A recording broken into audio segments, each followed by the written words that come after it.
সময়টা এক পড়ন্ত বিকেলে মেল সার্জিক্যাল ওয়ার্ড। তো এই মোটামুটি বছর 30 বয়সে একজন পুরুষ আমাদের ওয়ার্ডে আসে with a history of sexual transmitted disease বা যৌন সংক্রামিত রোগ। তো আমাদের স্যার হিস্ট্রিতে বলে, তো মোটামুটি এরকম একটা কাগজে তোমরা যেখানে দেখতে পাচ্ছ জলপাইগুড়ি গভর্নমেন্ট মেডিকেল কলেজ লেখা আছে, সেখানেই আমাদের তার name, age, religion, address, gender এইগুলো নিতে কাজ। এই জেন্ডার ঠিক এই জায়গায় এসে বাঁধে সমস্ত রকমের গোলযোগ।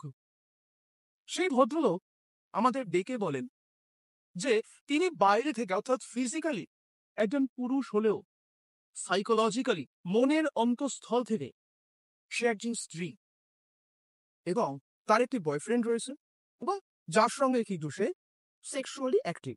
অর্থাৎ এটি একটি কেস অফ হোমোসেক্সুয়ালিটি। আমরা প্রত্যেকেই পড়েছি হোমোসেক্সুয়ালিটির ক্ষেত্রে যৌন সংক্রামিত রোগ এটি খুব কমন বিষয়।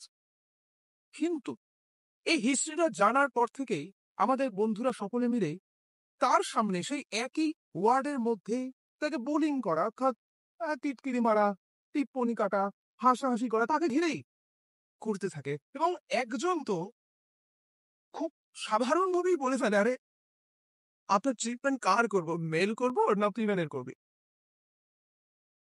এগুলো শোনার পর থেকে এবং ছাত্রদের বিহেভিয়ার দেখার পর থেকে রাগে, দুঃখে, অপমানে সে লোকটি সে একই জায়গায় দাঁড়িয়ে চোখের জল টপ টপ করে ফেলতে। তো আমি সেই দিনই ভেবেছিলাম যে এই টপিকটা নিয়ে সত্যি একদিন কথা বল।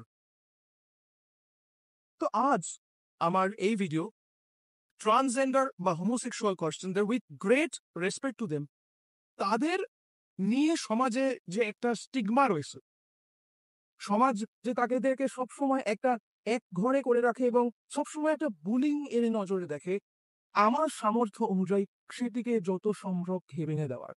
বন্ধুরা, আমরা যদি মধ্যপ্রদেশের খাজুরাহ মন্দিরে যাই, যেটা ওই মোটামুটি 850 থেকে 1050 এডির মধ্যে তৈরি, তাহলে সেখানে প্রত্যেকটা স্কাল্পচারের মধ্যে তার প্রত্যেকটা খাজে খাজে আমরা সমকামিতা দেখতে পাবো। আসলে কি হতো যে সেই সময় যারা তার শিল্পী ছিল তাদের অনেক দিন ঘরের থেকে আলাদা করে রাখতে হতো এবং তারা তাদের মনের ভেতরের যে গহীন রহস্য সেটা তারা তাদের সৃষ্টির মাধ্যমে ফুটিয়ে তুলতেন। আবার যদি আমরা হিন্দু ধর্মের মনু সংহিতা পড়ি, তাহলে সেখানে খুব স্পষ্ট লেখা আছে, আমি দেখাবো ছবিতে, যে the sexual union between two male brings about the loss of caste. 2018 সালে ভারতের সুপ্রিম কোর্ট সেকশন 377 কে নতুন রূপদান করেন এবং সেখানে সমকামিতা গ্রহণযোগ্যতা পায়। সমকামিতা আর অন্যান্য সবকিছুর মতন এই যে অস্তগামী সূর্যটা আমার সামনে রয়েছে সেটির মতোই একটি প্রাকৃতিক সত্য। প্রশ্নটা এখানে হলো যে আমি কি এই ভিডিওর মাধ্যমে সমকামিতাকে প্রমোট করছি? নো। তাহলে আমি কি সমকামিতার বিরুদ্ধে? Absolutely not. আমার এখানে গুরুত্বপূর্ণ প্রশ্ন হলো যে একজন মানুষকে জাজ করার মতন শুধুমাত্র তার কাম চরিত্র ছাড়া কি অন্য কোনো উপায় আমার কাছে নেই? একটা মানুষ যখন আমার সামনে আসে আমি তাকে জিজ্ঞেস করি না, can you dance, can you sing, can you লাভ?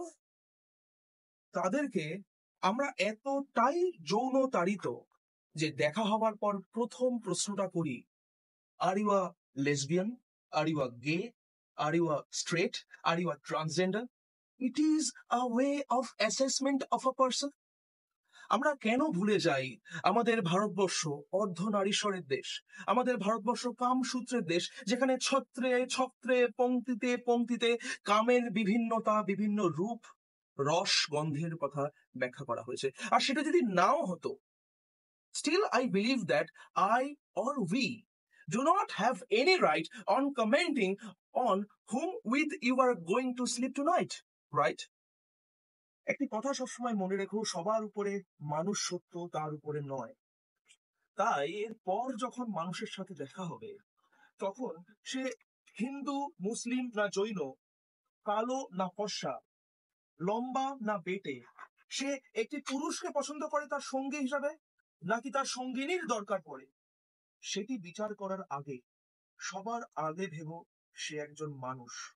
সেই উপরে যে বসে আছে, যে তোমাকে সৃষ্টি করেছে, সেও কিন্তু তাকেও সৃষ্টি করেছে। আমার বন্ধুরা, আমার ভাইয়েরা এবং আমার জুনিয়ররা, একজন নতুন কন্টেন্ট ক্রিয়েটর হিসেবে আমার সৃষ্টি কেমন লাগছে তোমরা অবশ্যই কমেন্ট সেকশনে জানিও, এবং এরপর তোমরা ঠিক কিরকম ভিডিও পেলে খুশি হবে সেটিও জানিও। I will be more than happy to listen to your all kind of suggestions. Thank you.